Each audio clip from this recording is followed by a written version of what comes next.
Welcome to Kai TV media.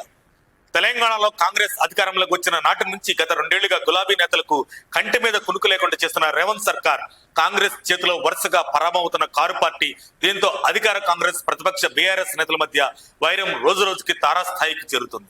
ఈ సందర్భంలోనే ప్రస్తుత రాజకీయాల్లోకి తమ కుటుంబ సభ్యులను సైతం లాగడం కరెక్టే అంటారా? ఏనాడు రేవంత్ సత్యమణి ఎవరిని ఏ ఒక్క మాట అనని గీతారెడ్డి పేరు తెచ్చి మరి కేటీఆర్ మాట్లాడటం పొలిటికల్ సర్కిల్స్ లో చర్చనీయాంశంగా మారింది. అయితే తాజాగా శుక్రవారం రోజున హైదరాబాద్ లోని శేరిలింగంపల్లి నియోజకవర్గం అల్విన్ డివిజన్ కు చెందిన కాంగ్రెస్ నాయకుడు దోసల అనిల్ ప్రతిపక్ష బీఆర్ఎస్ పార్టీలో చేరారు.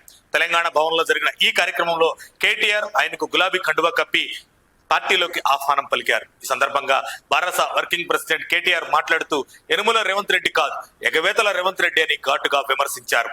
ఎన్నికల ముందు కళ్యాణ లక్ష్మి కింద ఆడబిడ్డల పెళ్లికి 1,00,000తో పాటు తులం బంగారం ఇస్తానని సోనియా గాంధీ మీద రేవంత్ ఒట్టు వేశాడని తెలిపారు. మహిళలకు 2,500 ఇస్తానని ప్రియాంక గాంధీ మీద ఒట్టు వేశాడని సెటైర్స్ వేశాడు. ఇవన్నీ ఎగవేసి ఇప్పుడు 1 కోటి మంది మహిళలను కోటీశ్వరులను చేస్తానంటున్నాడని రేవంత్ పై ధ్వజమెత్తాడు. 1 కోటి మంది మహిళలను కోటీశ్వరులను చేయాలంటే బడ్జెట్ సరిపోతుందా అని సీఎం రేవంత్ రెడ్డిని ప్రశ్నించారు.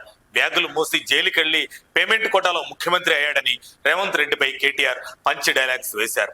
ఢిల్లీకి సంచులు మూసి పదవులు కాపాడుకుంటున్నాడని ఆరోపించారు. మహిళలకు ఇస్తానన్న 2,500 ఎక్కడికి పోయాయని అడిగితే నీ గుడ్లు పీకి గోటీలు ఆడుకుంటా అంటున్నాడని మండిపడ్డారు. ఫీజు రీంబర్స్మెంట్ ఇవ్వమని అడిగితే నీ లాగుల తొండలు ఇడుస్తా అంటున్నాడని చిన్నదొర కేటీఆర్ ఆగ్రహం వ్యక్తం చేశారు. నేను తిట్టాలనుకుంటే 3 భాషల్లో పొల్లు పొల్లు పొట్టు పొట్టు తిడతానని స్పష్టం చేశారు. కొడంగల్లో రేవంత్ రెడ్డి ఇష్టారితనం మరుగుతున్నాడని అన్నారు. అమ్మ గీతమ్మ రేవంత్ రెడ్డిని కట్టేయి, లేదంటే ఎవరినన్నా కరిచేలా ఉన్నాడని రేవంత్ సత్యమణి గీతారెడ్డికి కేటీఆర్ రిక్వెస్ట్ చేశాడు. కేసీఆర్ ను మళ్లీ అధికారంలోకి రాకుండా చేస్తానని రేవంత్ రెడ్డి శపథం చేస్తున్నాడని తెలిపారు.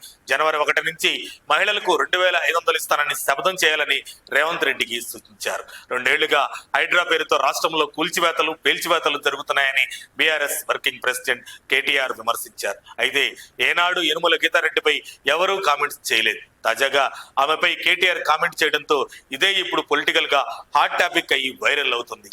మరిన్ని అప్డేట్స్ కోసం మా కాయ్ టీవీని సబ్స్క్రైబ్ చేసుకోండి. మా వీడియో కనుక మీకు నచ్చినట్లయితే లైక్ చేయండి, షేర్ చేయండి. మీ విలువైన అభిప్రాయాలను కామెంట్ బాక్స్లో తెలియజేయండి.